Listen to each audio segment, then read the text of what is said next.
자, SK텔레콤 해킹 사고 이후에 유심 재고량 부족으로 인한 유심 교체 대기자들 722만 명에 달하는 이런 상황입니다.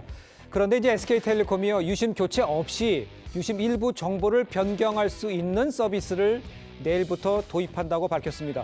먼저 SK텔레콤 측의 설명을 잠깐 먼저 들어보도록 하겠습니다. 유심에 있던 정보를 또 넘겨야 되고, 그다음에 유심을 다시 껴게 되면은 기존에 편하게 받던 이제 금융인증기관의 어떤 재인증을 받아야 되는 불편함이 있었습니다. 그러한 불편함을 좀 해소하기 위해서 유심 재설정이라는 솔루션을 만들게 되었습니다. 기존에 하고 있던 유심 교체는 그냥 뺐다 껴가지고 다른 걸로 그냥 하드웨어 교체 방식이고요. 유심 재설정 방식은 기존에 쓰고 있던 것을 그냥 소프트웨어 방식으로 다시 유심의 여러 가지 값 중 일부 값을 바꾸는 겁니다. 실제 유심을 교체한 것과 같은 효과가 있는 거고요.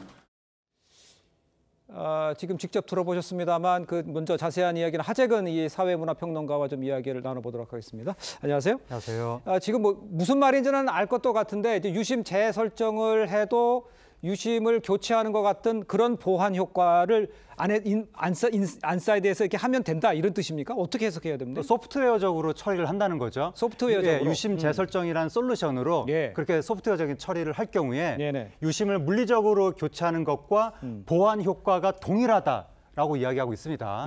근데 이제 대신에 유심을 물리적으로 교체할 경우에는 불편함이 따른다. 뭐 기존에 인증했던 금융기관 인증도 다시 받아야 된다든지 아니면 교통카드 설정을 다시 해야 된다든지 이런 불편함이 따르는데 소프트웨어적으로 유심 재설정을 할 경우에는 그러한 불편함이 거의 없다. 일부 폐위를 제외하면 뭐 추가 재설정이나 재등록을 하지 않아도 된다. 소프트웨어적인 그 재설정이 훨씬 편리하다라고 이야기하고 있습니다. 그러니까 하드웨어적으로 바꾸는 것은 다시 한번 검증이라든가 은행 관련된 서술을 다시 한번 그거를 해야 되는데 인증을 다시 받아야 되는데 이 보호 시스템을 사용하면 그렇지 않아도 된다. 대부분의 경우에 인증을 다시 받지 않아도 된다는 거죠. 알겠습니다. 그러면 누가 유심 재설정 서비스를 받을 수 있는 겁니까? 아무나 받을 수 있는 상황은 아니죠. 그 이제 대상이 있는데요. 이게 유심 교체 문자를 받고 티월드 매장을 방문한 고객들을 대상으로 유심 재설정 솔루션 서비스를 한다는 것이고, 하드웨어 교체 그 메시지를 받은 사람. 메시지를 받고 티월드 매장을 방문한 고객을 대상으로. 그렇게 일단 그렇게 제공한 다음에 추후에 대상 확대를 검토할 계획이라고 합니다. 알겠습니다. 그리고 소프트웨어 그 서비스를 받은 다음에 고객이 나 이걸로 만족하지 못하고 물리적으로 교체해달라라고 요구할 경우에는 한 번에 한해서 무료 교체도 지원한다고 합니다. 알겠습니다. SK텔레콤에 대한 이 집단 소송 움직임이 있는 가운데 해킹 위험에 이 통신사를 중도 해지한 이런 가입자들 많을 겁니다. 위약금을 물게 돼서 부담스럽다 이런 의견도 좀 있는 것 같은데 이것은 위약금 문제는 어떻게 진행이 되고 있습니까 지금? 지금 과학기술정통부에서 지금 들여다보고 있는데 거기서 위약금 그 부과를 부당하게 했는지 그걸 들여다보고 있는 겁니다.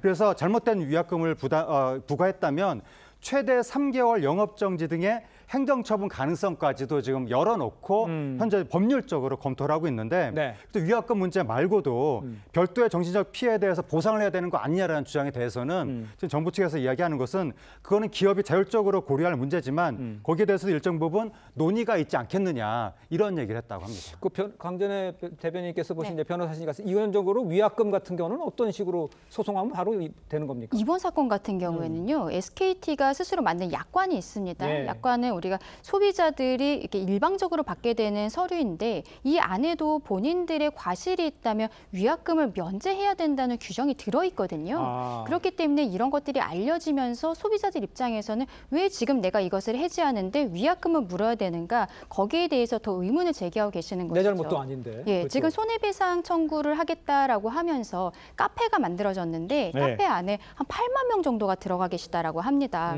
그런데 이게 과거의 그 사례를 보면은 우리가 2014년에도 카드사들을 통해서 그 소비자 정보가 한 1억 개 정도가 유출이 된 적이 있었거든요. 근데 그때도 한 분당 한 10만 원 정도씩 손해배상을 받은 바가 있어요. 그렇군요. 근데 이렇게 10만 원 정도 받으면서 변호사 선임하고 소송을 해야 되고 아무리 변호사가 한다라고 하지만 좀 번잡한 부분들이 있습니다. 그래서 이러한 경우에는 한번 알아보시면 좋을 것 같은 게 한국소비자원에서 하고 있는 제도가 있는데 집단 분쟁 조정 신청이라는 게 있어요. 지금 안 그래도 한 변호사님께서 한 59분 정도를 모아서 집단 분쟁 조정 신청을 넣었다라고 하십니다. 예. 이거는 하는 과정에 있어서 뭐 조정 신청 비용이라든지 이런 것들이 들어가지가 않고 아무래도 좀 간이하게 빨리 끝나는 부분들이 있습니다. 지금은 59명이라고 하지만 추가적으로 참가자가 있을 때에는 같이 할 수 있는 부분들도 있거든요. 그래서 오히려 만약에 SKT 그 소비자들로서 여기에 대해 손해배상을 받고 싶다라고 생각하시는 분들은 집단 소송보다는 한국소비자원의 조정제도 이것을 이용하는 것이 괜찮지 않을까라고도 생각합니다. 알겠습니다.